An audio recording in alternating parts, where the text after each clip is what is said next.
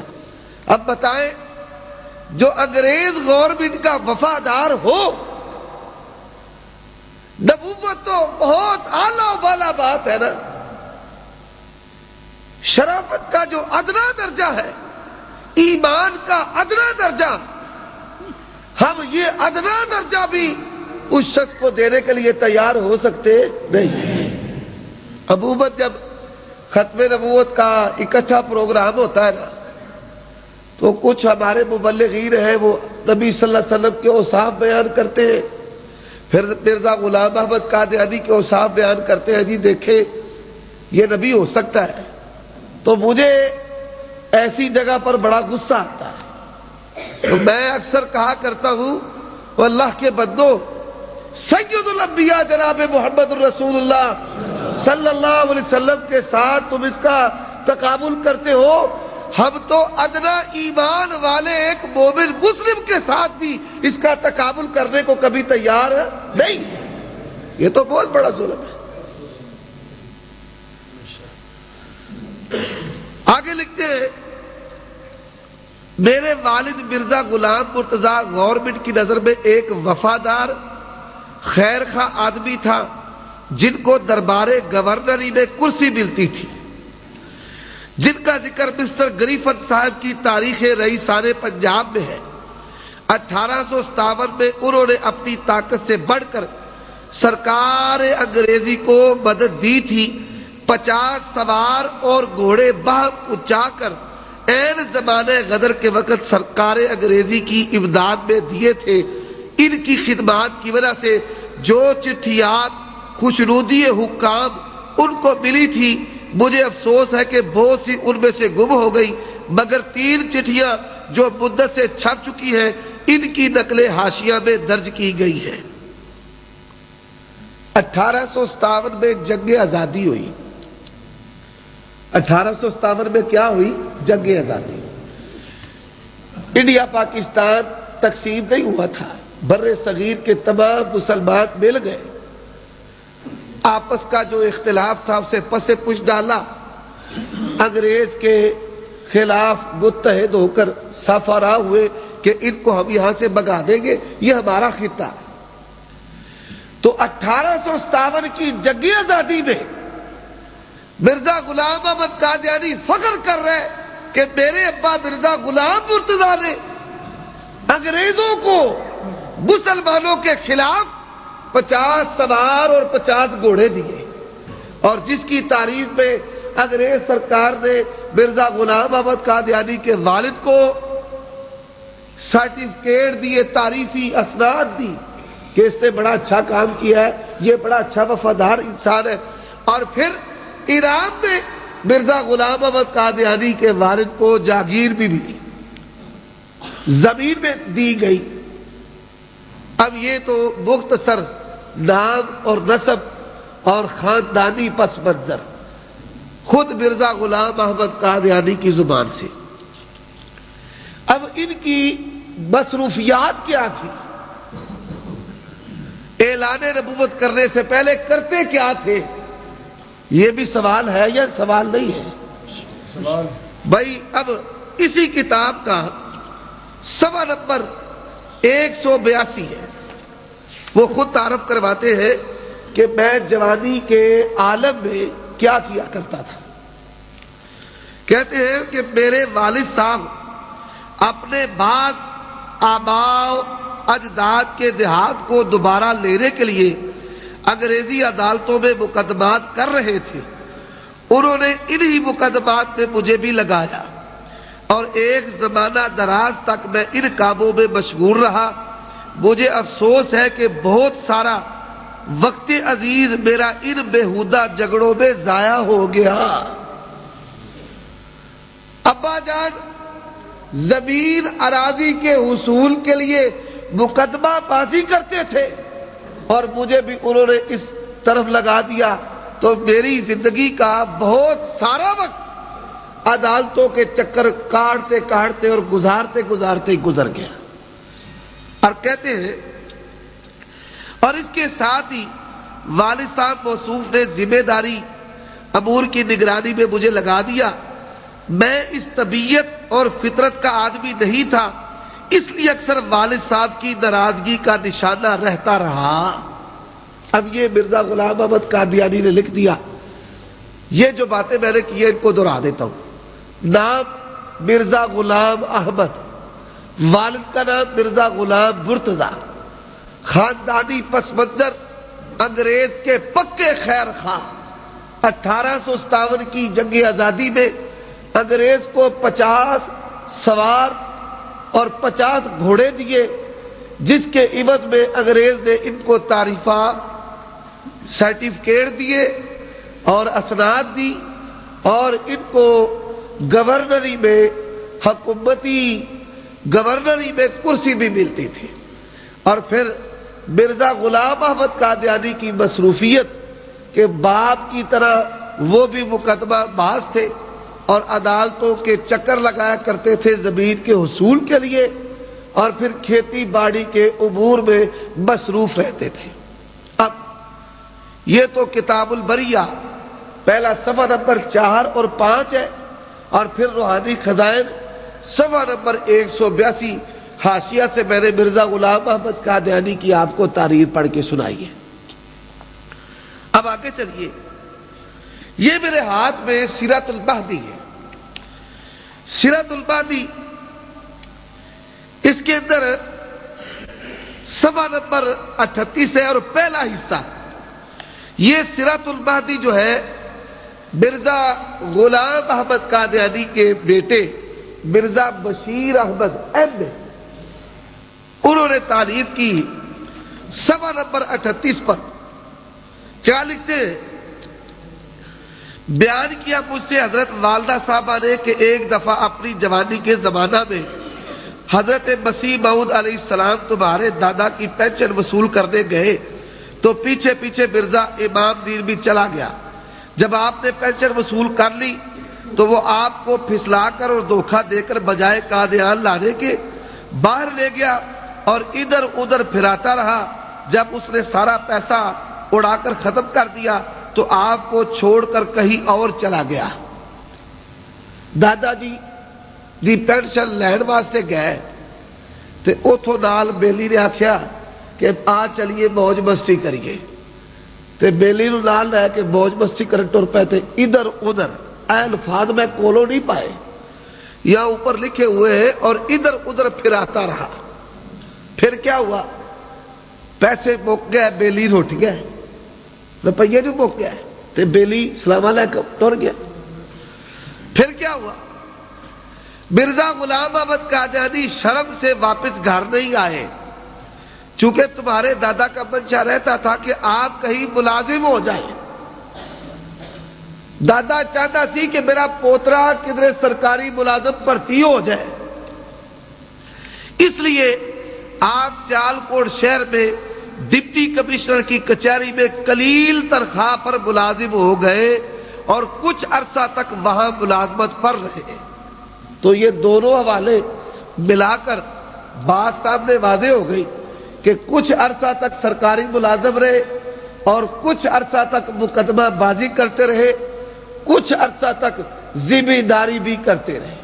تو جوانی کے عالم میں مرزا غلام احمد قادیانی کے یہ شغف اور یہ مصروفیات تھی جو ان کی زبانی اور ان کی کہانی ہے۔ اے نہ کوئی بندہ گل کر دے کہ مولوی نے کولو گل کر لئیے۔ جس شخص کو بھی اب سے لے کر میری موت تک حوالے کی انشاءاللہ ضرورت ہوں، میں ذمہ دار ہوں، اللہ کے فضل و کرم سے دکھانے کے لیے تیار ہوں۔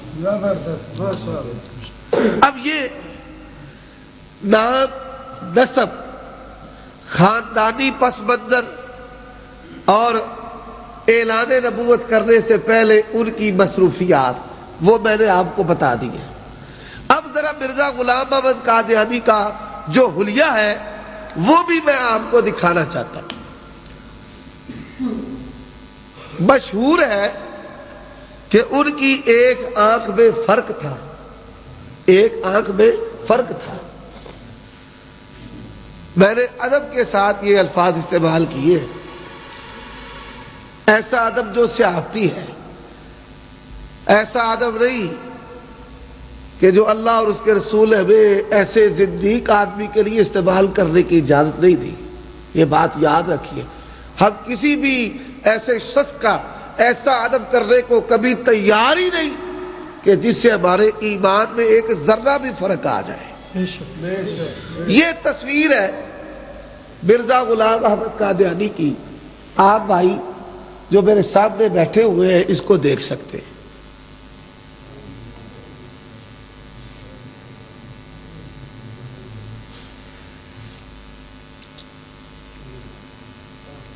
میرے حقیقی نانا، ان کا نام ابراہیم تھا، باغات کا کام کیا کرتے تھے، امرتسر اس کے ساتھ ترن تارن ایک علاقہ ہے،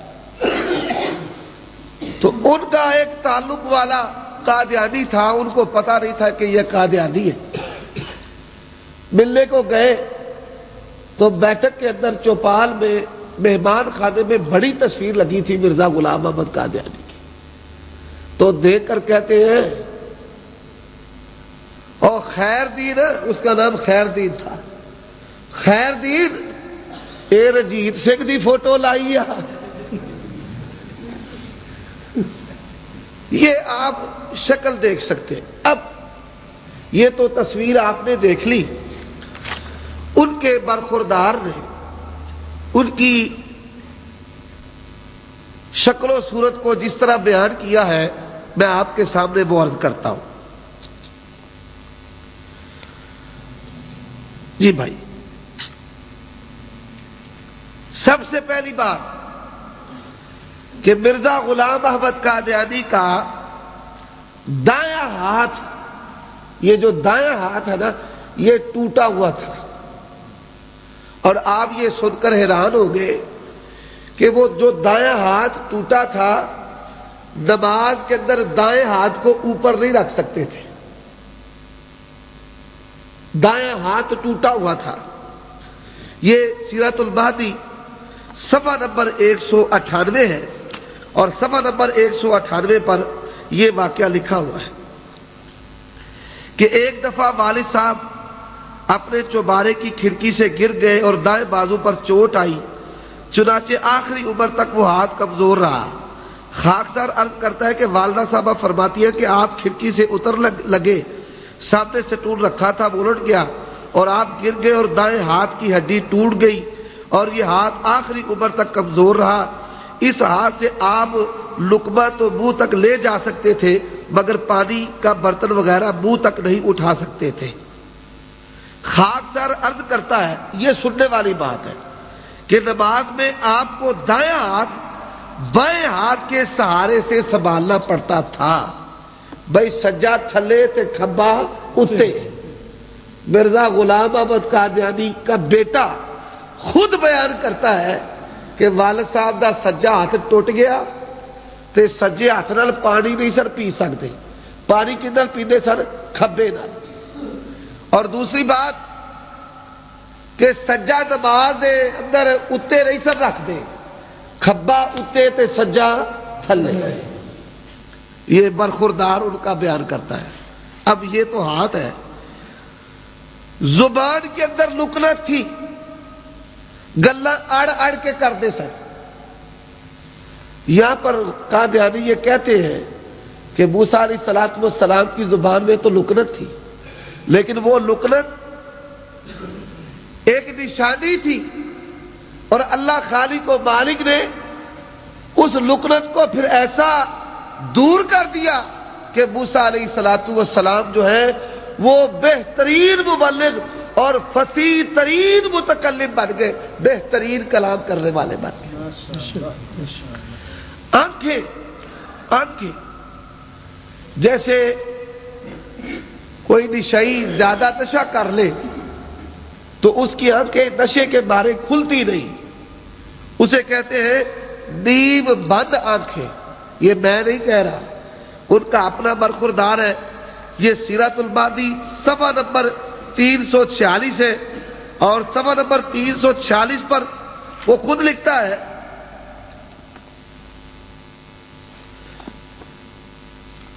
کہ میرے والد کی جو آنکھیں ہیں نا وہ نیم بند تھی، کھلی ہوئی آنکھیں نہیں تھی.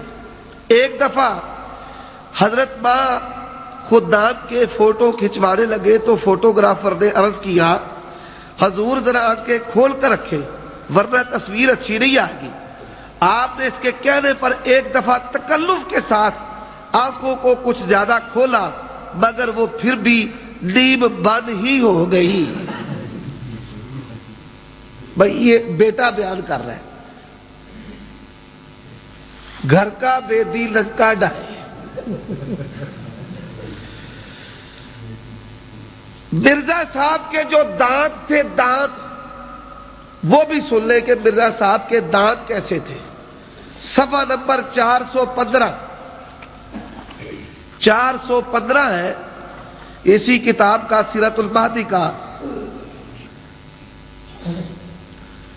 دندان مبارک ان میں کیڑا لگا ہوا تھا، کچھ خراب ہو گئے تھے، ریتی لگوا کر گھسوا کر دانتوں کو برابر کیا۔ بھائی وہ کیسے نکیلے خطرناک دانت تھے کہ جن کو ریتی لگوا کے، بھائی انہوں نے ریتی مار کے انہوں نے دنداں نو سیدھا کیتا۔ ایسا ماشاءاللہ مرزا صاحب دا حسن سے۔ یہ صفحہ نمبر 415 پہ آپ دیکھ سکتے ہیں، یہ جستا جستا اور چیدہ چیدہ، دانت بھی، آنکھیں بھی، ہاتھ بھی، اور آگے سنتے جائیں۔ ان کو ماشاءاللہ امراض کتنی تھی، اگر امراض ہی ان کی اکٹھی کی جائے تو ایک پورے کا پورا جو ہے نا پفلٹ بن جائے، اتنی بیماریاں تھی۔ ہسٹریا اور براق تھا مرزا غلام احمد قادیانی کو، ہسٹریا اور براق۔ دوسری بات کہ مرزا غلام احمد قادیانی شرعی پردے کے بھی قائل نہیں تھے۔ یہ لکھا ہوا ہے کہ اسٹیشن پر اپنی بیوی کو بے پردہ لے کر ادھر ادھر پھرتے تھے، تو ان کے کچھ مقتدی تھے ہماری، ان کو غیرت آئی کہ ہمارے نبی ہے اور بے پردہ اپنی بیوی کو ادھر ادھر لیے پھرتے ہیں۔ تو جب اظہار کیا غلام احمد قادیانی کے سامنے تو کہتے ہیں میں ایسے پردے کا قائل نہیں ہوں۔ کیسے پردے کا؟ قرآن میں جیسا آتا ہے یا ایھا النبی قل لازواجک وبناتک ونساء المؤمنین یدنین علیہن من جلابیبہن۔ تو یہ قرآن کا جو پردہ ہے، اس شرعی پردے کے مرزا غلام احمد قادیانی جو ہے وہ قائل بھی نہیں تھا۔ اچھا، یہ تو نام، نسب، خاندانی پس منظر، اور پھر ان کی حالت آپ نے سن لی، دانت بھی، ہاتھ بھی، اور پھر آنکھ بھی، دانت، ہاتھ، آنکھ۔ اس کے علاوہ ان کو زبان میں نکرت تھی، یہ بھی آپ سے بات فرما چکے ہیں۔ اس کے علاوہ ان کو باقاعدہ سر کے دورے پڑتے تھے، براق تھی، براق۔ یہ صفحہ نمبر 340 ہے، سیرت المہدی کا حصہ 2، اس پہ لکھا ہوا ہے کہ مرزا غلام احمد قادیانی کو براق تھی، یہ براقی تھا۔ اب عقیدہ کیا تھا یہ بھی تو آپ کو بتانا ہے کہ ان کا عقیدہ کیا تھا۔ حنفی مسلک کے ساتھ ان کا تعلق تھا۔ مولانا محمد حسین بٹالوی رحمت اللہ علیہ اہل حدیث مسائل کا پرچار کرتے تھے، تو حنفی بٹالوی صاحب رحمت اللہ علیہ کے مقابلے میں مرزا غلام احمد قادیانی کو بطور احناف کا وکیل لے کر آئے تھے۔ اور حنفی کیسے؟ حنفی صوفی قبروں پر چلہ کشی کرتے تھے۔ سیرت المہدی کے اندر لکھا ہوا ہے کہ ہشیار پور قبر پر چلہ کیا مرزا غلام احمد قادیانی نے، اور ختم کے بھی قائل تھے۔ اور نماز جس طرح ہمارے ہاں حنفی دوست نماز پڑھتے ہیں، مرزا غلام احمد قادیانی اسی طرح نماز پڑھا کرتا تھا۔ تو حنفی مسلک کے ساتھ تعلق تھا، صوفی تھا، قبوری تھا، اور کشف قبور کے قائل تھے، قبروں پر چلہ کیا کرتے تھے۔ تو یہ 4 چیزیں میں نے آپ کے سامنے بیان کی ہیں، نام و نسب، خاندانی پس منظر، اور چند چیزیں حلیہ کی، اور پھر مسلک۔ اب ایک یہاں پر آپ کو لطیفہ سنا دیتا ہوں۔ میرے پاس ایک کتاب ہے مرزا غلام احمد قادیانی کی سیرت پر، جس کو یعقوب عرفانی قادیانی نے جمع کیا ہے۔ کہتے ہیں مرزا غلام احمد قادیانی موزے پہنے ہوئے تھے، موزوں کے اوپر جوتی تھی، اور جوتی بھی ککڑیل کی، تھک تھک تھک زمین پہ بجنے والی۔ تو کیا ہوا، جب صبح بیدار ہوئے تو ایک جوتا تو مل گیا، دوسرا جوتا نہ ملے۔ کہتے تلاش کرتے رہے، پورے کمرے کے اندر چھان مارا، تلاش کیا، جوتا نہیں۔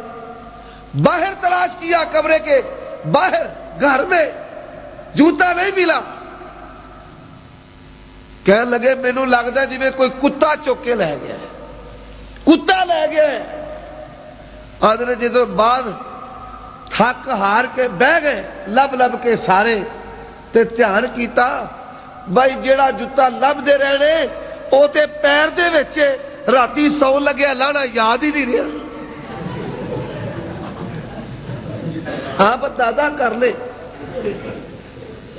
کہ ایک نصف انچ ککڑیل کا جوتا تو بڑا بھاری اور وزنی جوتا ہوتا ہے, تک تک زمین پہ بجتا ہے. آپ یہ جو کینچی چپل ہے, انسان ایک پہن لے ایک اتار لے تو کیا اس کو شعور نہیں ہوتا کہ میرے ایک پاؤں میں جوتا ہے اور ایک پاؤں میں جوتا نہیں ہے؟ بچوں کو بھی ہے, مجنون کو بھی ہے. لیکن ان کی ذہنی حالت کیا تھی؟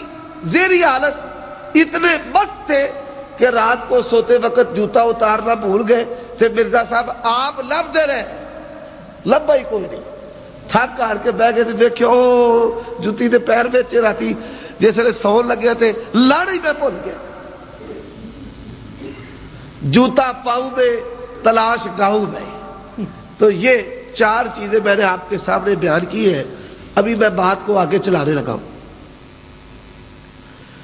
حصول شہرت, سوال یہ ہے کہ مرزا غلام احمد قادیانی مشہور کیسے ہو گیا؟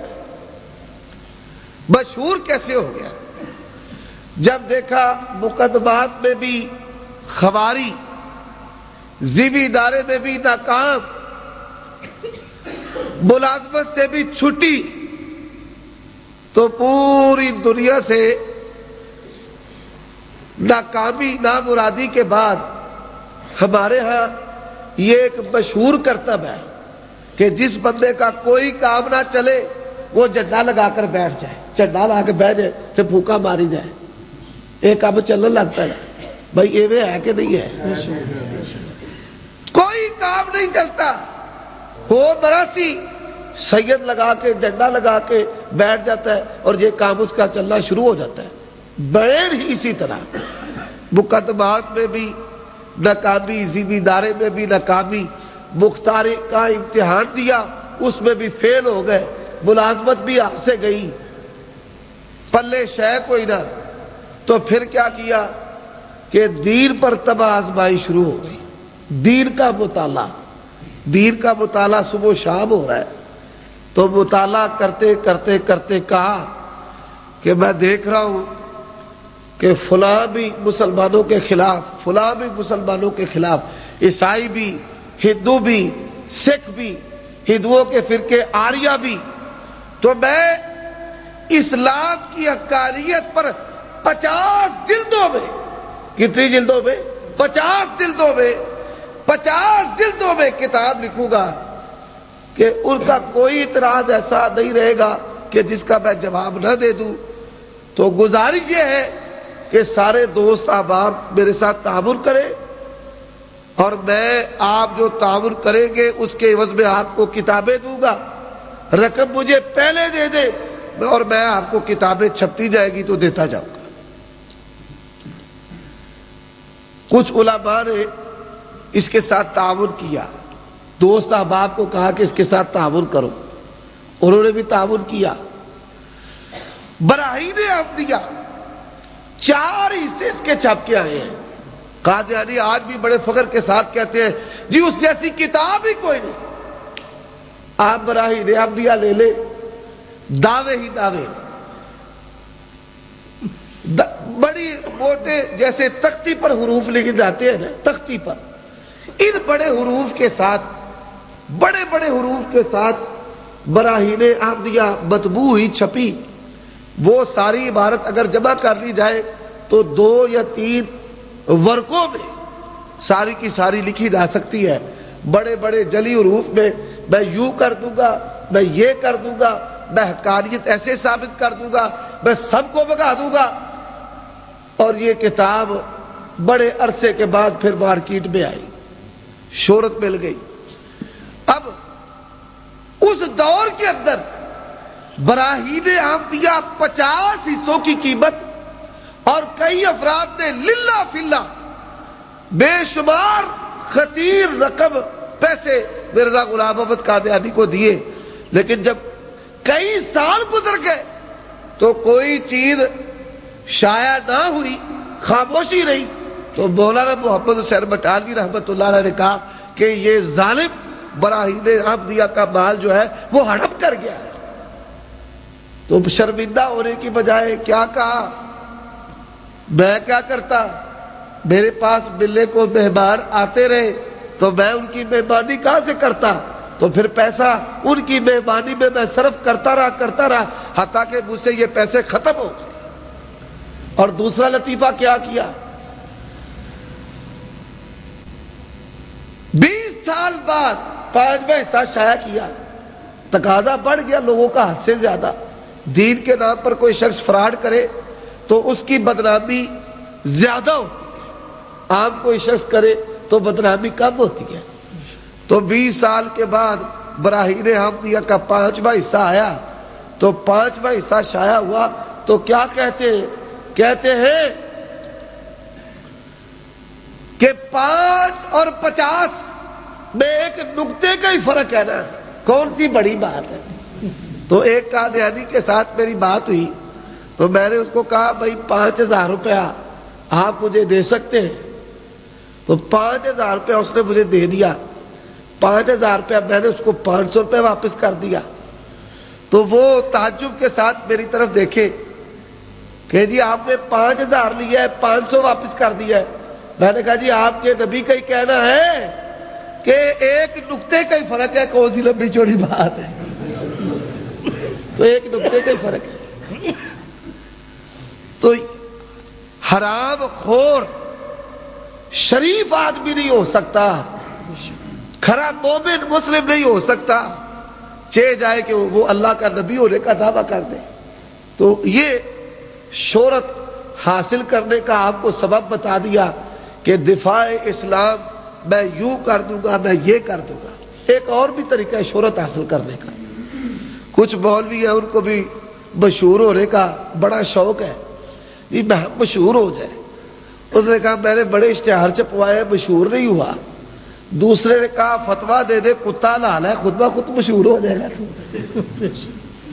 جیسے طاہر القادری، اللہ اس کو ہدایت دے، کیا کہتا جی نبی پاک میرے پاس آئے، مجھ سے کرایہ مانگا، ایسی خواب گھڑ کے سنائی، مشہور ہو گیا پورے پاکستان کے اندر۔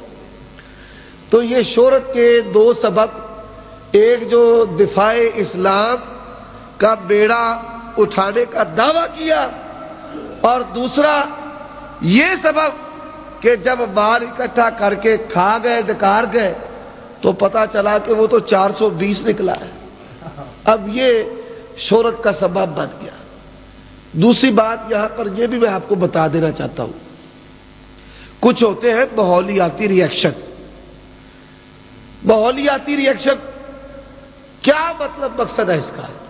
اب دیکھیں عمران خان ہے، اس کی تحریک انصاف، ذاتی اس کا کرائیٹیریا کردار آپ کے سامنے ہے۔ اب میڈیا نے اس کو اٹھا کر زمین سے آسمان کیا تو کئی لوگ اس کی پارٹی کے اندر شامل ہو گئے۔ کوئی ہمدرد، کوئی ہمدردوں کی شکل میں دشمن، اور کوئی جو سب سے نفرت کرنے والے ہیں، عمران سے محبت نہیں کرتے، دوسروں سے نفرت کرتے ہیں، محبت اس سے بھی نہیں، شامل اس کے ساتھ ہو گئے۔ لوگ یہ سوال کرتے ہیں کہ یہ ایسا تھا ویسا تھا تو لوگ اس کے ساتھ شامل کیوں ہو گئے؟ تو میں یہ بات سمجھاتا ہوں 2 مثالیں دے کر کہ ایک شخص بدن سے بالکل کپڑے اتارے ہوئے گندی اور ننگی گالیاں لوگوں کو دیتا ہے، اس کے ماننے والوں کی کثیر تعداد ہے، بڑے شوق سے جا کر اس کی گالیاں سنتے ہیں، اس کا پیشاب پیتے ہیں، اس کا پخانہ کھاتے ہیں۔ نہیں تو نوری موری کو کون نہیں جانتا کہ گندی اور ننگی گالیاں دیتا تھا، بدن سے کپڑے اتار دیتا تھا، اور دربار بن گیا ناگے شاہ کا۔ اور یہ تو دور کی بات ہے،